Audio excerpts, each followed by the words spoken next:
a funny story. I was listening to one of my favorite YouTubers, Kelly Stamps, and I always enjoy her stories. So I say, you know what? I have some funny stories too. I've been married for almost 28 years, and trust me, you will have something hilarious happening almost every day, being for that long. But this story, it happened about 16 years ago. We have two kids. At the time, my daughter, she was about 12 years old, and our son, he was about 4. And so every Friday night, we would let them come and get in the bed with us, and we would watch a movie or talk or just, clown around. And so they really looked forward to it. However, I was the only one that was still up watching the movie because all three of them would fall asleep within about 15 minutes of the movie starting. So that night was just like any other Friday night. So as I was up watching the movie, they were asleep, and I heard this noise, this crumbling. And I would turn the TV down, and I was like, what is that? There's no one else in the house. It's just us, and we're all in the same room. And so when I would turn the TV down, I wouldn't hear anything. And so then I would turn the TV back up. I kept watching the movie. And then about maybe 2 or 3 minutes later, I would hear it again. And so I would turn down the volume to listen to see, and I wouldn't hear it. So this went on about 4 or 5 times, and I was like, I had just resolved that maybe, there was something going on because the house that we were living in at the time, it was an old house. And so, there were always noises, pipes coming from the pipes or from somewhere. So I just chalked it up to it being something that was going on with the pipes, water running or something. So I was sitting there watching the movie about 5 minutes later, and the noise started again. And but this time I saw something move out of the corner of my eye, and so of course, it caught my attention so much so that when I looked, I saw what was the uh, culprit of this noise, and it was a baby possum. And when I saw it, my daughter had put newspaper on the floor because she and my son were playing games and they wet the floor. So she put newspaper on the floor, I guess, to dry the carpet.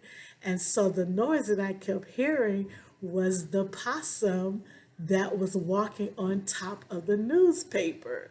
So when I saw the possum, I literally lost my breath. I was like a white girl in a scary movie. I exclaimed, and when I did that, I guess I did it so loudly that my daughter, who was sound asleep, heard me, woke up, and she was in the bed like, what?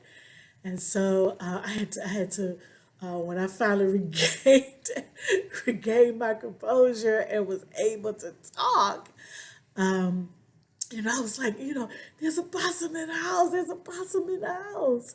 And so I woke my husband up, and my husband, this is what he says: girl, you did not see a possum. So I am like, man, there is a possum in the house. But he insisted. Now, did he see it? No. Was he asleep? Yes. So he got up and he is going to prove that I am wrong. Okay, so yeah, go and prove me wrong. So my daughter and I, we're still in the bed. We're clenching each other.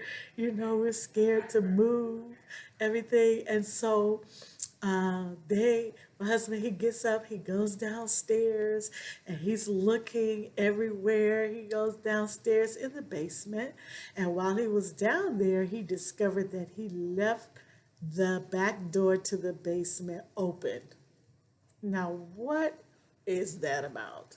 So he closes the door. There's woods behind the house. So at that point, you don't know what was in the house, but he came back and he insisted that he searched everywhere. He did not find the possum. And the possum obviously ran back down 2 flights of stairs, ran back down to the basement, and went back out the door. He just followed his path and he went back out. And so, my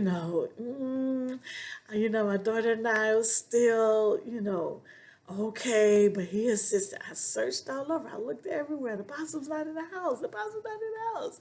So he was like, I don't even really believe you saw a possum anyway.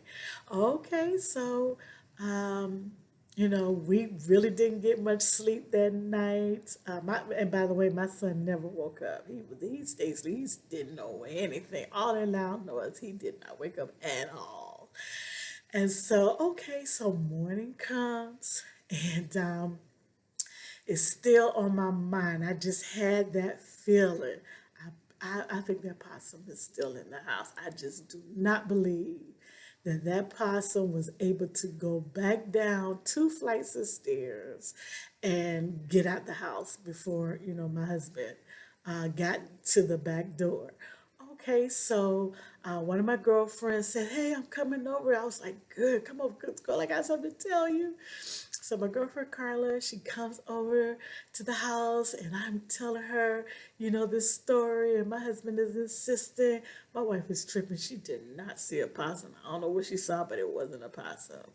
Okay, so he says, "I'm going to run to the store. I'll be right back." So she and I were sitting there talking. I'm telling her the story. And as soon as my husband leaves the house, guess who comes out of hiding? The possum is on its way back up the stairs. By this time, I'm on the first level. So wherever he was hiding, as soon as my husband left the house, here he comes out of hiding. And then, of course, my girlfriend and I, now we're screaming. We're standing on top of the furniture. We're exclaiming, "Oh my God, oh my God." And so she's like, "Call the ASPCA," And so I'm like, "Oh my God." So I grab my cell phone. I'm calling, and I'll dial it 411 because who knows the number to the ASPCA? I don't have it on speed dial. And so, I finally I get the number. I'm calling him. So when we screamed, the possum ran behind the door. We had a screen door and then the main door. The main door my husband left open when he went out the door to go to the store. And so when we screamed, the possum ran behind the door. And so it was more afraid of us, and it was just right behind the door. So my girlfriend said, "Well, I'm going to go get a chair and I'm going to put it down so he can't, get out." So I'm calling the ASPCA and I'm like, "Can you please send somebody over here? We have a possum in the house. We need for you to come and get this possum, get him out the house." And they were like, "Ma'am, can you please just let the possum out the door?" And I was telling him that he was near the door. They were like, "Man, can you just open the door? It'll run out. Like, we don't have time for that. We're not coming up to your house for that. That's not an emergency." So I'm like, "Oh my God." So just as I went over to the door, all right, I had an epiphany. If I let this possum out this house before my husband gets back, he will never believe that I was telling the truth and that I was wrong. So he would have never believed that. So at that moment, my desire to be right and to prove to him that he was wrong became greater than my fear. Yes, it did. So I said, I think I'm going to leave that possum right there. And I went and I sat down since I saw that the possum wasn't going anywhere. My girlfriend said this. So she was like, "You're not going to let the possum out the door?" I was like, "No, girl. Because I got to prove my husband wrong." So about 5 minutes later, my husband he gets back, and so he comes in through the screen door, and so of course the other door is open wide enough that he doesn't have to touch it, and so he was like, "Why is the chair all down here by the door?" And I said, "Oh yeah, we left something back there for you. You need to look and see. There's something back there that's for you." So he comes into the house and he's like looking at me. He was like, "What's wrong? What's wrong with you? Why is this chair here?" So I said, "Go ahead, look back there. Look like there's something for you." So he pulls the door and he puts it close and he looks and he sees that possum and he said,